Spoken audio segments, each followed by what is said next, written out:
Hey guys, it's Odd996, and welcome to episode 73 of the Spanish Campaign Chronicles. What you guys just saw there was the victory screen from defending Naples in episode 72, which is right where we left off. And that was in the middle of the turn-taking phase, so we finished up watching the other countries move. The pirates blockaded my port again, and we got a new rake, actually. And he's in Texas, so I'm thinking that'll allow me to send him up north so I can spy on these plains tribes, and I'm not going to have him go into the settlement because he'll probably die, so he'll just go next to it, which is kind of annoying having to make him do that, but this guy isn't really making any more progress with stealing technology, so he'll just have to take the long walk down to my schools there. He'll go to the Portuguese college because it's better, I guess.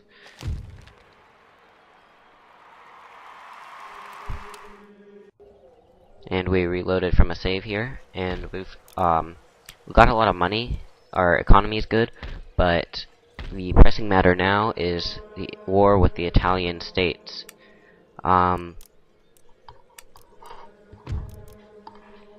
So seems like once I finally have this area under control, it gets bad again. So we're going to need to recruit everything in the surrounding regions just at full production here. So I'm going to go with line infantry because that's really the unit we need more of. You can always go, it's always a safe bet to base your armies off of line infantry, well, almost always, unless you're fighting like skirmishers and stuff, but that's not happening here. Just because, like I said before, line infantry can do so many different things. They're just all around one of the best units, and probably the best unit I can recruit at this point in the game. So we're just gonna get as many as we can, and we're setting up a small force to defend this region here, and that Milan and Naples are actually victory regions. I checked, so those do have to be defended, and I cannot give those away. There's some people saying I should give away my regions there. Well, I can't, so... Well, I can, but I need to get them back in the end. Anyway, we're going to attack Brussels here, as my plan stated I would. So we have a superior army, and we will see them in battle. So I skipped the deployment phase, and we can't reach them with our artillery, but I can figure I can set them to overshoot, and then I can draw them out into the more accurate range. But this is going to be interesting because the AI set up kind of like erratically, and it's just weird.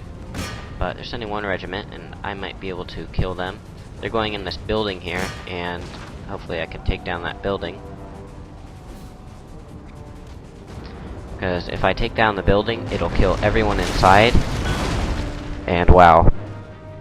And like you guys just saw, when you get to, I think it's, I can't really read the thing, but it's somewhere around 50%, might actually be exactly 50%, but when buildings get hurt that badly, they sort of like collapse, as you guys just saw. They're still there, but they just experience a lot of damage all of a sudden, and it'll kill some of the units inside and near them. So that's why when you're defending a fortress, you kind of want to be wary of the enemy artillery, both at the 100% mark and 50%, because they'll both inflict damage on your troops. 100% is obviously worse than 50%, but just be aware that 50% does hurt them too.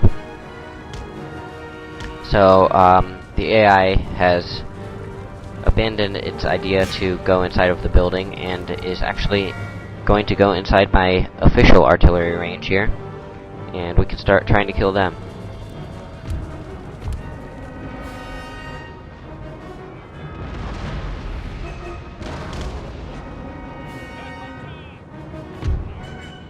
And our cavalry is on our left flank, and hopefully we can go wrap around the city and come around the back as our infantry pushes forward through, sort of envelopment, which is a very good tactic for taking cities. not only in this game, but of course in real warfare too. I said 2 like it was a number, like real warfare is a game, and okay, you guys get it. Anyway, assaulting cities is often not a good idea, just because the buildings can get in the way, and it gives the defenders a huge advantage. There's all this rubble and stuff to hide in, and they're just a pain to take.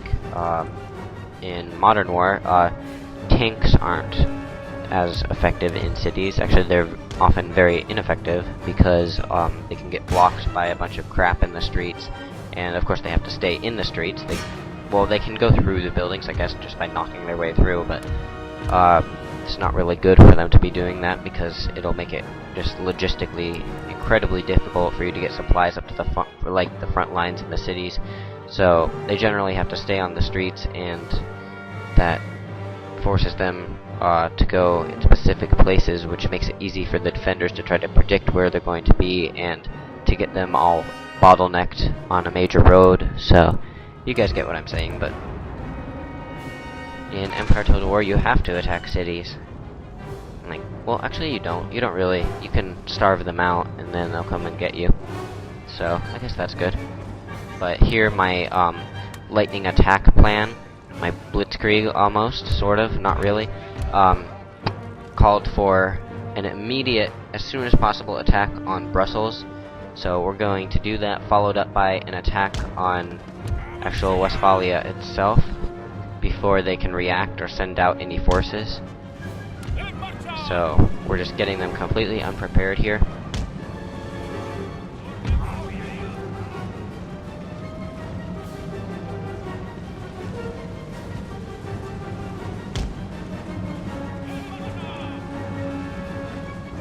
And these men have actually come a long way. They've fought in the Americas, then they fought in Genoa in northern Italy there, and now they're fighting in sort of what's now Belgium. So just looking at their history of the different places they've been fighting, it's almost like they've been fighting in a world war or something. If you just had that information, you'd see that they're just these troops being transported around to all these different theaters, and you'd just think there was a huge conflict going around over Europe and America, and Spain is just sending its troops around to try to help where it can. And usually in the Total War games you won't really be transporting your troops all that much. Generally troops will be recruited and killed in the same theater. So this is actually probably these are the most transported troops I've probably ever had. Fought in 2 continents and 3 locations.